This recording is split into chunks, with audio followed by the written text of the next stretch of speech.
برنامج كان كل ما أنت لقاها الله يو وهو يديت وكان شيء حقوق عيال إليهم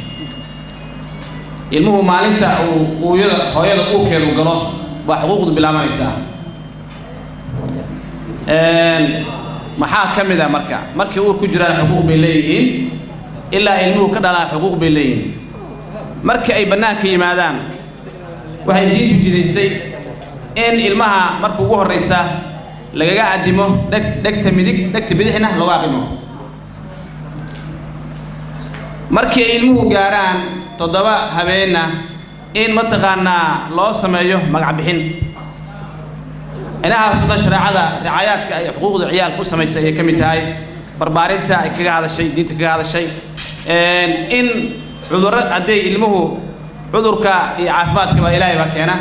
لكن واحد ربع الماء اللي جاه تجاه واحد كستو متقنا أي دينتو كهذا الشيء مركا شرع الإسلام قوي بنيسي إن متقنا علمها لا تلاله للدويو قف كستا وحويه وحبها يدوين يمتقنا يحانين با مركا أريمان ما أنت هالكان لقود أفرايو أما لقاه الله يو وتلالك ولا سعنا جدعة دباتي نويسو مركا كوزارة هانا وكيف قادنا أريمان جيتا عدالة أنا وكسعودة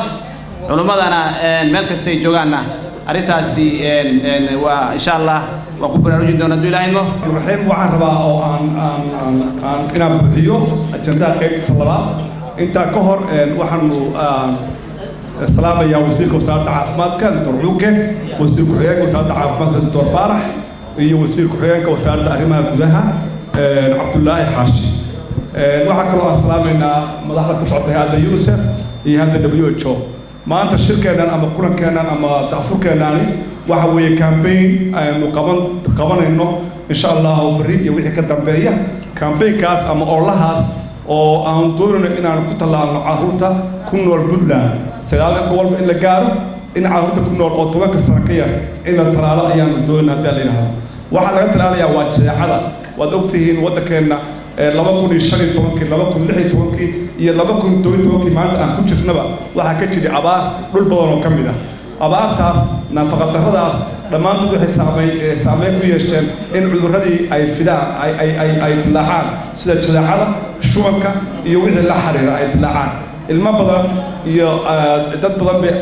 بنافية قارن ودفي متبادل بوسائل عافماتكم أو وزيركم كامليو وحكش غيرنا سير له إنها كامبين كتبي أموره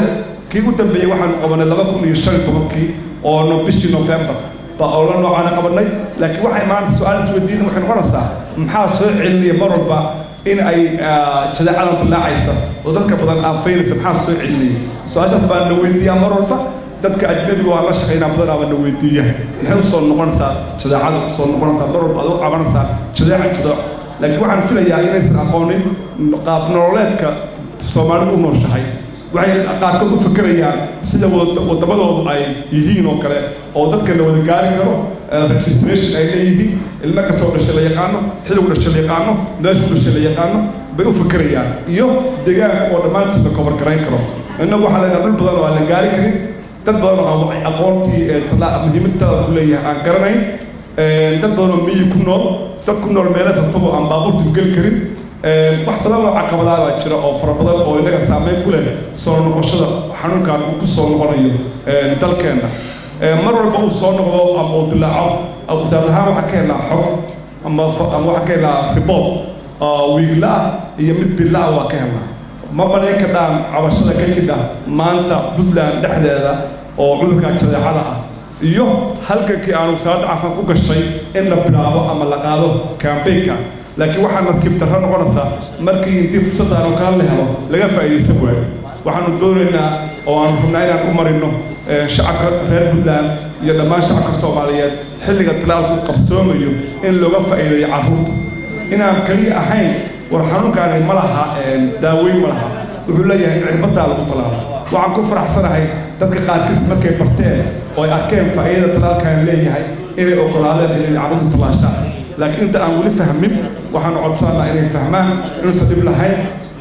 waxaa kaloo mararka qaarkood la qabtaa talaalka booliyada la qabtaa oo dhul badan la gaarsiiyaa dhammaan talaaladoo dhan wax dhibaato ama ay lahaa taas baan rabaa inaan u caddayno oo nooga yimid muddo ahaan nooga yimid ilaa 20 sano hadda intii 20 sano ku jiray kaambeynadaas waa socdeen waxaana la qaadaya mar walba dadkee waxaa dilaacay cudurro fara badan oo la xiriira kuwa hadda lamida kuwa hadda aan sheegayo waxaan rabaa intaas inaan kaga baxo WHO UNICEF shaqaalaha wasaaradda caafimaadka bahweynta ka shaqeyso caafimaadka bulshada qaybaheeda kala duwan dhammaan waxaan ku salaamayaa salaanta islaamka asalaamu calaykum waraxmatullaahi wabarakaatu bacda asalaam maanta waxaan halkan lagu daahfurayaa insha allah campaign ku aadan ka hortagga tallaalka jadeecada waxaa wasaarad ahaan fursad weyn noo ah in campaignkan la qaadahayo ay la socoto barnaamij kale oo lagu diiwaangelinayo carruurta si loo ogaado ay u helaan xaquuqda carruurta ka yar 5 sano barnaamijkaas waxaa iska kaashanaya wasaaradda arrimaha gudaha iyo wasaaradda caafimaadka iyagoo taageero ka helayo hay-adaha bahwadaagta UNICEF waxaa hawshaas muhiimadda ugu weyn ay tahay sidii loo gaari lahaa ama loo diiwaangelin lahaa gobollada iyo degmooyinka dhammaan hawshan ka socoto in la gaarsiiyo la diiwaangeliyo carruurta si ay ugu helaan dhalashada waraaqda dhalashada waraaqdaasoo ah waraaq ay bixiyaan dowladaha hoose ee degmooyinka kaasoo fursad loogu siinayo cunugii dhashaba inuu helo diiwaanka dhalashada registrationka dhalashada si uu helo shahaadada dhalashada taasina waa markii ugu horreysay oo hawshan laga bilaabo Puntland iyadoo wada jiraan labada wasaaradood oo caafimaadka iyo wasaaradda arrimaha gudaha waxayna noqon doontaa insha Allah taala haddaan gaarno guulana ka gaarno inaan sii wadi doono campaignada kalena lagu xiri doono hadduu Allah idmo insha Allah waana wax wanaagsan loona baahan yahay in laguna ogaanayo carruurta dhalatay waxa soo kordhay iyadana waxay dhinaca kale dawladda faa'iido ugu tahay inay ogaadaan tirakoobka guud ee soo kordhay dadka dhashay barnaamijkan waa barnaamij aad u ballaaran waana barnaamij iskabayo shaqooyinka hadda la wado insha Allah taala waxaan ku wargelinayaa degmooyinka iyo gobollada maayarada inay arrintaas fududeeyaan shaqooyinkaas ay wadaan wasaaradahaas ama wasaaradda caafimaadka hormoodka u tahay insha Allah waana wuxuu noqonayaa waxa ugu horeeyay si joint ah ay uga wada shaqeeyaan labada wasaaradood caafimaadka iyo waxbarashada waana guul ay gaarayso wasaaradda arrimaha gudaha iyo wasaaradda caafimaadka arrintaasoo muhiim u ah in dawladaha hoose inkastoo ay tahay dawladaha hoose mandate-kooda inay bixiyaan dhalashada carruurta iyo sugnaanta mar walba markii iskuullada xilliga la gaaro dugsiyada sare iyo dugsiyada dhexe markii la dhameynayo badanaa laga qaato dawladaha hoose arrintaasna waxay xoojinaysaa in hore loo sii fududeeyo dhammaanna carruurtaasna ay helaan muwaadinnimada qofka muwaadinka ahna xaquuqdiisana ay ku xiran tahay inuu haysto waraaqda dhalashada taasina waa wax wanaagsan ay horumar gaadhay dawladda Puntland UN colleagues and all of the distinguished guests that are here today, thank you very much. Globally, over the last 20 years, we've seen great advancements in child survival as the result of effective public health interventions. However, currently, child and maternal mortality rates for Somalia are among the highest in the world. 1 out of every 10 Somali children dies before reaching their first birthday. So today, UNICEF and the WHO are partnering with the Ministry of Health and several NGOs to protect children up to 10 years old against preventable measles diseases and to reduce malnutrition. This year alone, there have been over 6,000 suspected measles cases of children under 10 years of age. This accounts for about 27% of the total cases in Somalia, highlighting the very urgent need for this intervention. This campaign is the renewal of UNICEF and WHO's commitment to increase measles coverage and maintain delivery of key high-impact health interventions to as many Puntland children as can be reached. The interventions package includes child immunization against measles for children up to 10 years of age, vitamin A supplementation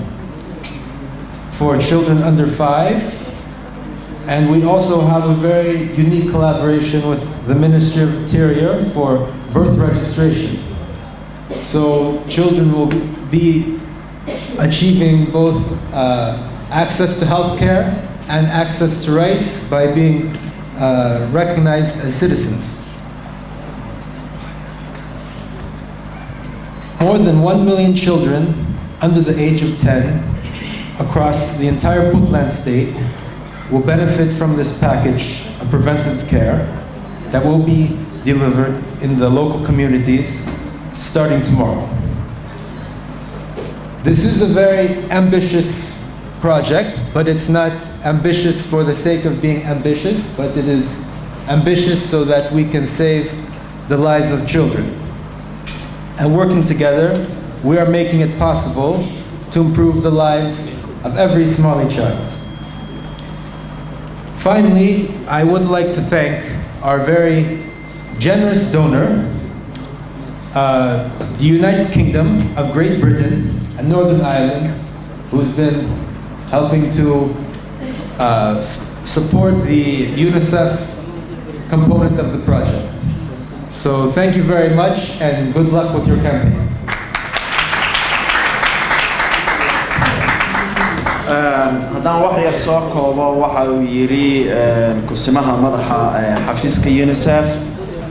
maanta waxaynu isugu nimi inaynu xafladatan lagu daahfurayo barnaamijka talaalka caruurta ee cudurka jadeecada oo ay la socdaan adeegyada kale ee vitamin A-ga iyo diiwaangelinta ilmaha ee shahaadooyinka dhalashada aad ayaan ugu faraxsanahay ka qaybgalkaas inaanu isugu nimaadno WHO iyo wasaaradda caafimaadka iyo UNICEF waxaan gaarsiinayaa shacabka reer Puntland inay ka qayb qaataan hubiyaana in caruurtu looga faa'iideeyo adeega lana gaaro tirada loo baahan yahay meel kasta iyo goob kasta. Excellency DG Interior Ministry, our all health staff in the Ministry of Health, our UNICEF colleague and our all EPI health partner, on behalf of WHO representative in Somalia, first, Assalamu alaikum. And I would like to say good morning to you, ladies and gentlemen. Today, the government of Puntland, with support of World Health Organization and United Nations International Children Emergency Fund UNICEF, will launch the National Measles Immunization Campaign as part of emergency response for the measles outbreak, targeting 1,014,791 children of 6 months to 10 years of old. The measles outbreak in several regions in Somalia in the last 10 months have left thousands of Somali children at risk of disability or death if they are not urgently vaccinated against the high contagious disease. It is tragic that this vaccine-preventable disease it remains the leading cause of death among children in Somalia and region countries. It is a priority of WHO to maintain close coordination mechanism with health authority and our partner to control the disease and to maintain high vaccination coverage among all children in Somalia.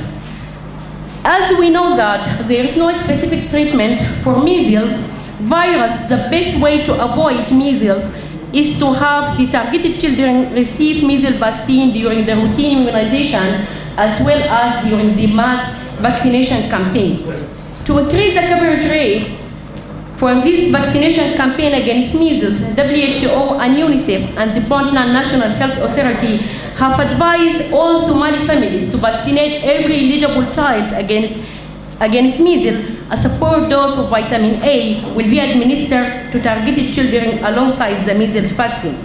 It is an effort to address the high mortality caused by measles in Somalia. WHO has included in a wide training program on measles case-based surveillance process targeting a national health staff countrywide.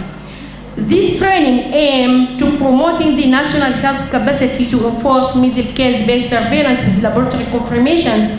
also to improve measles case management during the seasonal outbreak and achieving the minimum routine vaccination by measles vaccine 95% at district level.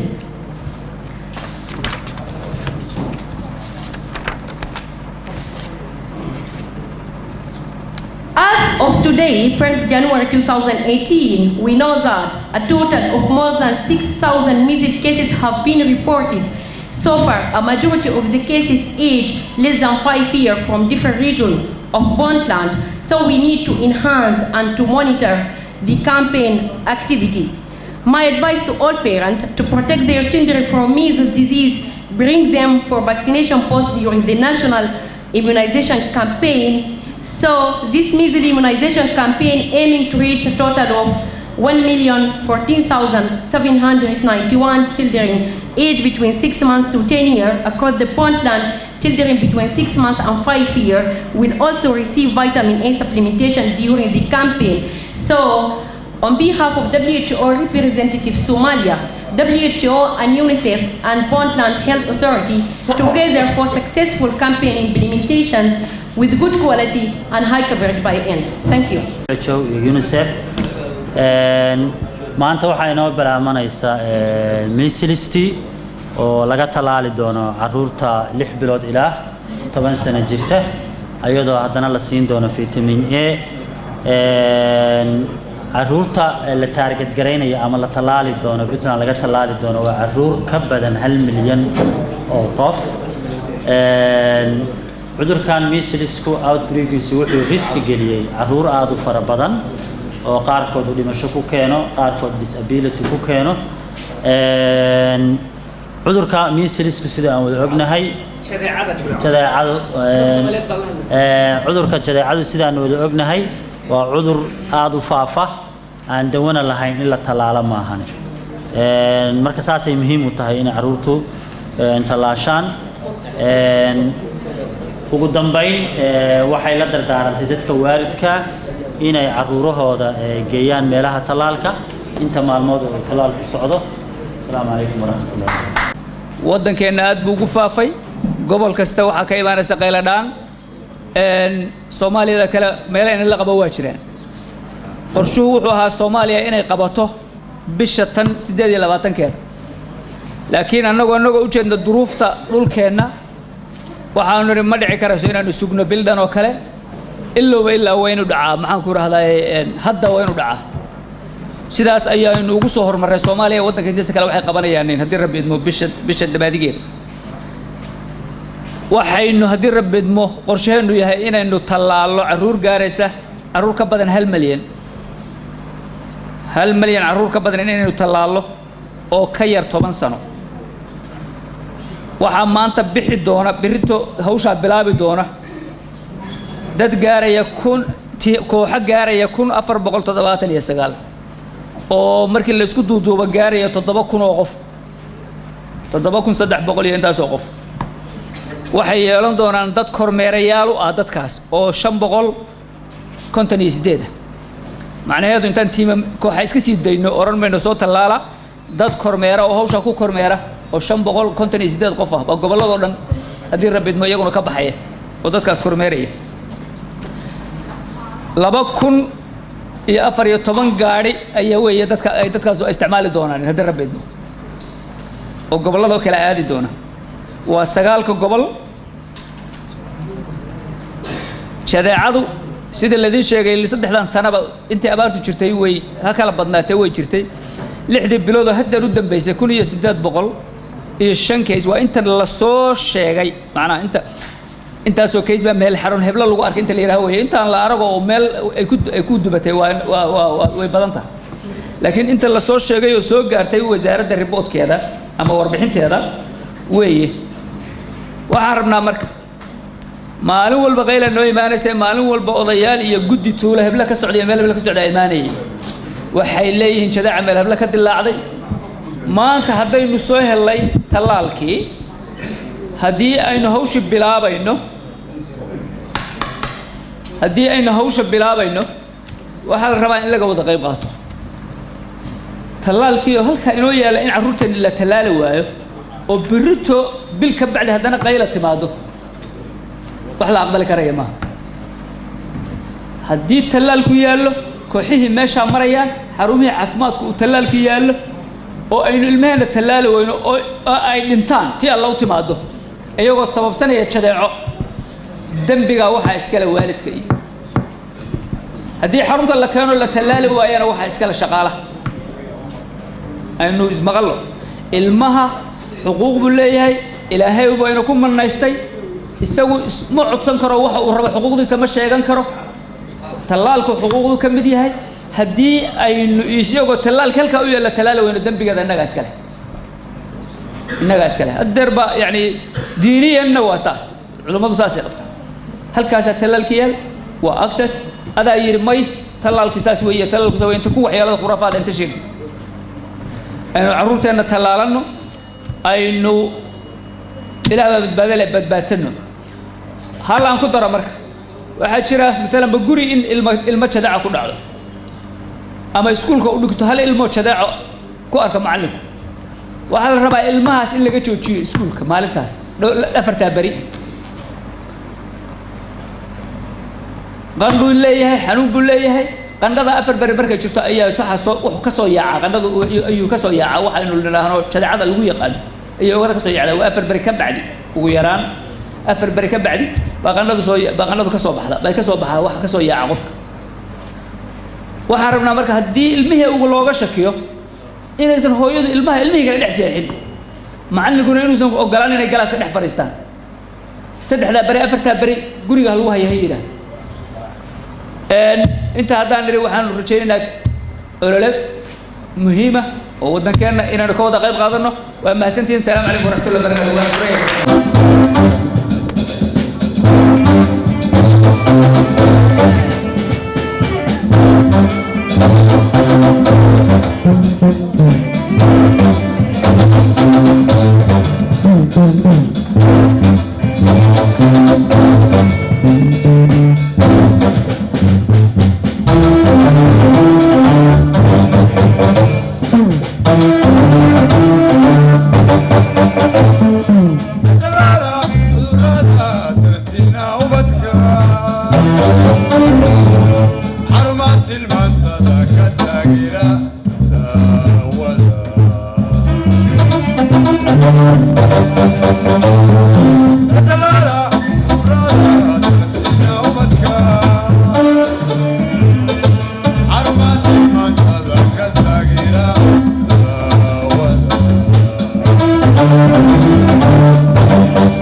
Thank you.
dumar ku dhali jireen ma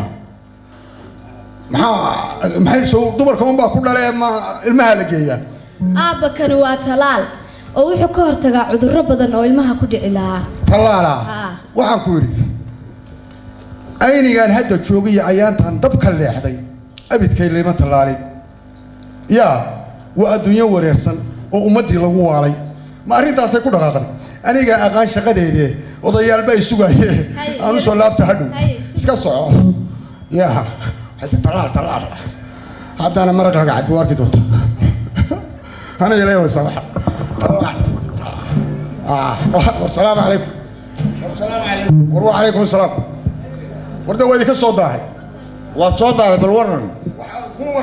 هاي إسلامتي بانو سيني ريركا واقرتي وحانو اسكو هيني إسلامتي ورطو برد واد بعد الشباب فرتكي واودو بابي واقرتي ساكا إنهي رايدة شبه لا آدي دخر لا آدي واقرتي دي وحانو مانا يورك دي بايونا ليسا هذا لميت كلا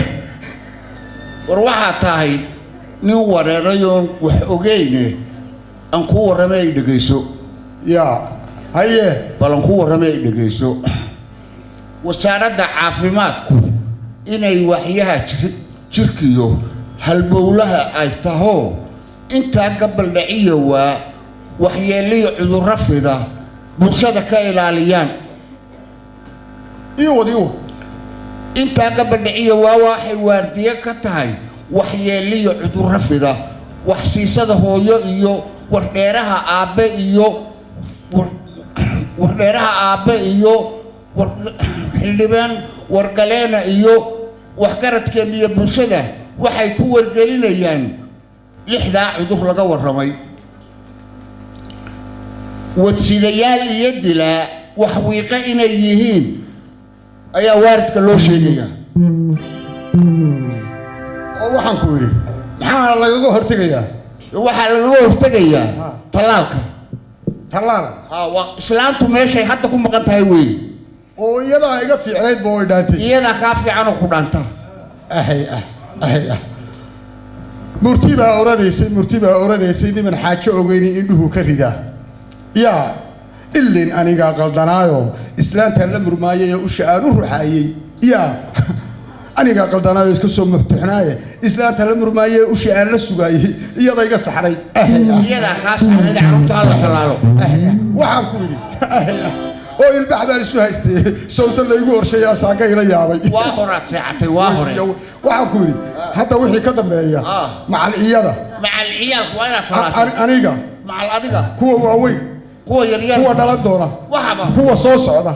kuwa sii socda intaba waa tallaalaya haddii intaba waa in la tallaalo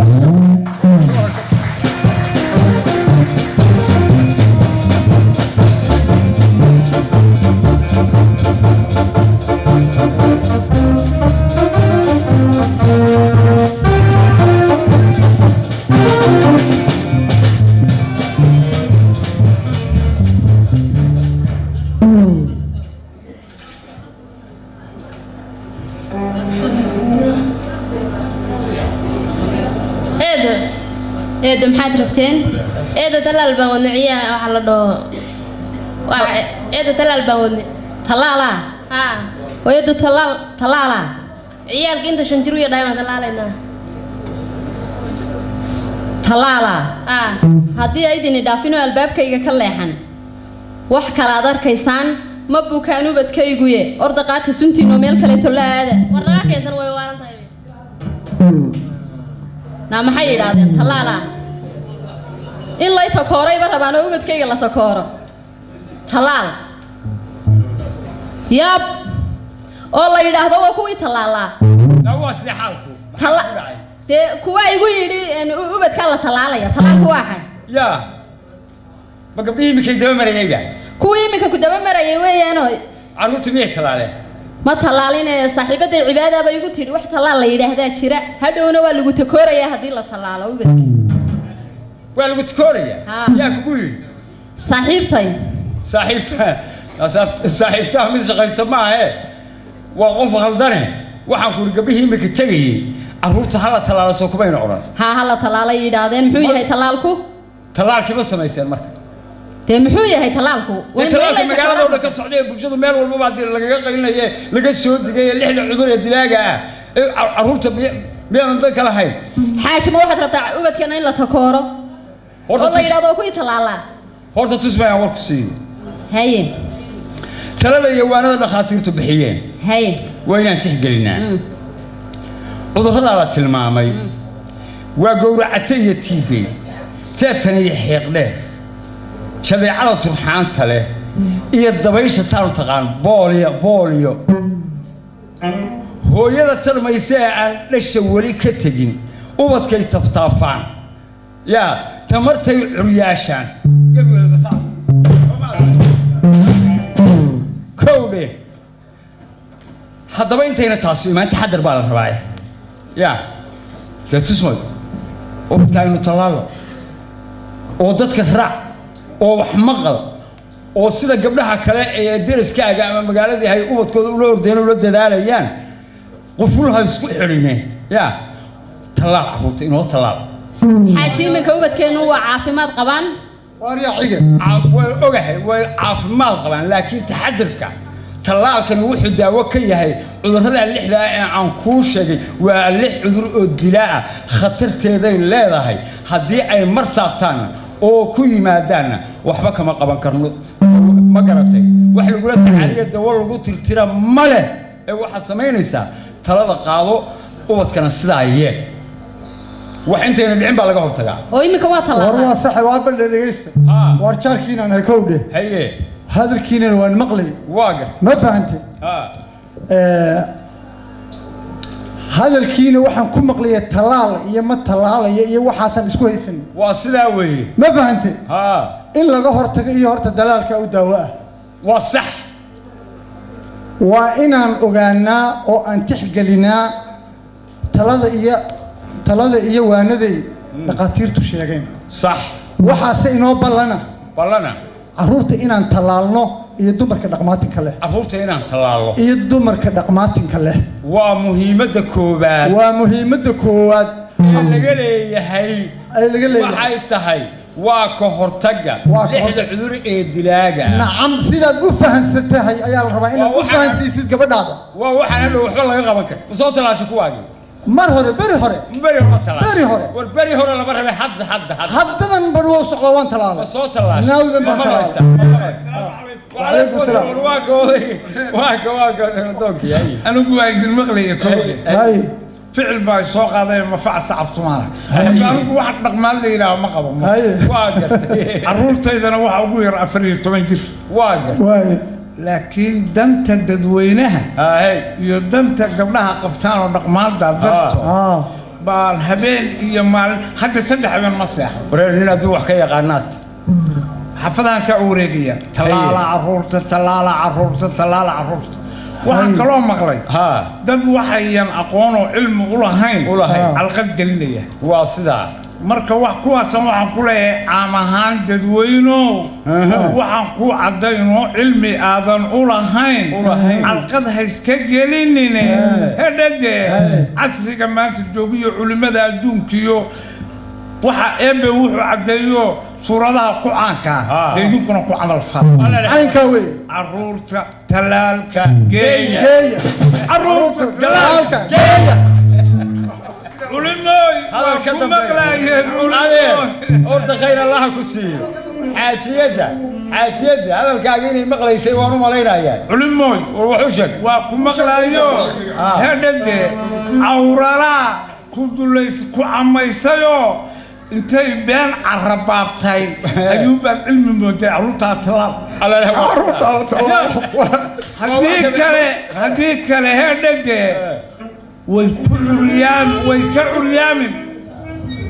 way ka curyaamin caafimaadka adduunko cagtaasaa noqonaysa culimoy waa sidaa uu cartan sheegay aniguba waa diidanayo waa qaatay talaal aniguba haddaan soo qaatay ciyaalkii iyo halkii wixii dhan culumay tusmoy ma maqlaysaa هاي حاجي ma cunugaagu saan مايا حاجي gabadhaaduna مايا haddaba waxaad samaysaa raac haweenka wanaagsan ka ogeey yaa dhaqso hadda carruurta talaalka inoo geey yaa هيا حاجي عادي أضبط ما هتصل هاي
waxaan ka codsanayaa inay berri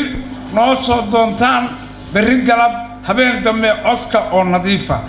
hadda codka sacab baa ku jira hawaa ku jirta sarqamaa ku jira codka oo nadiifa inay soo doontaan ما حتى لو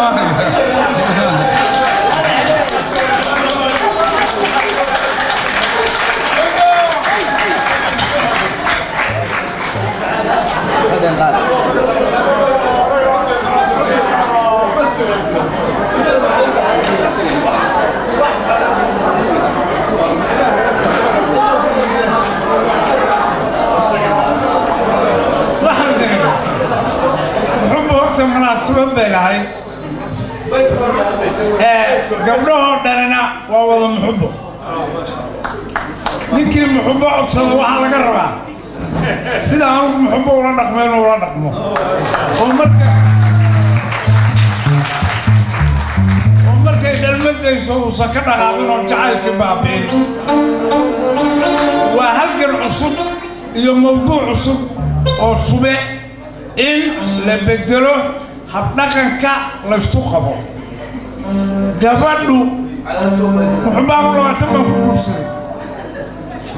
markay labaatan kale jidhay haddaa ka dhaqaajiyo ya socaama nolosha hala bedelo jacaylku wuxuu ku fiicaya isla weynaan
مسلم باهن يمرت كوتبنا ومعاني ذا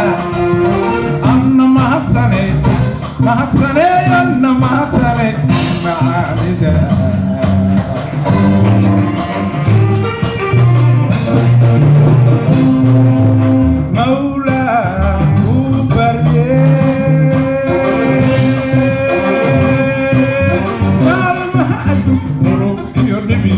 شقبها أرك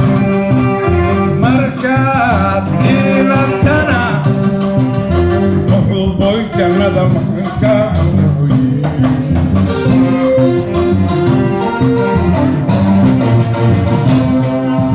مولا وبريه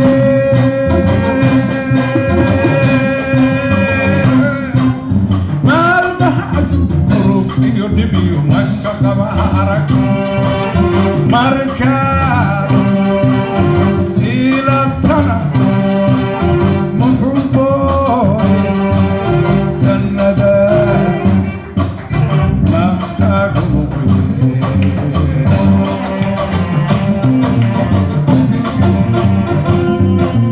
محبوب معان معان معان محبوب معان معان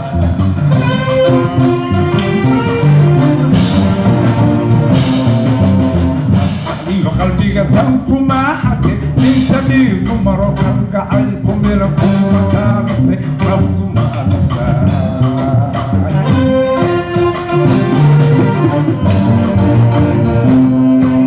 مدو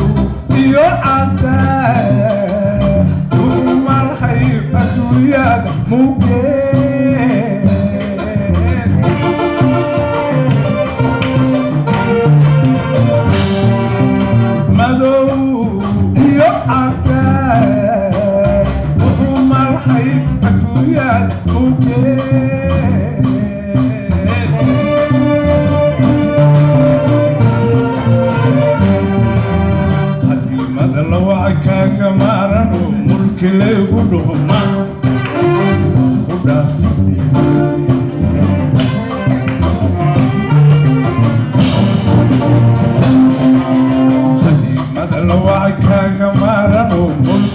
محبوب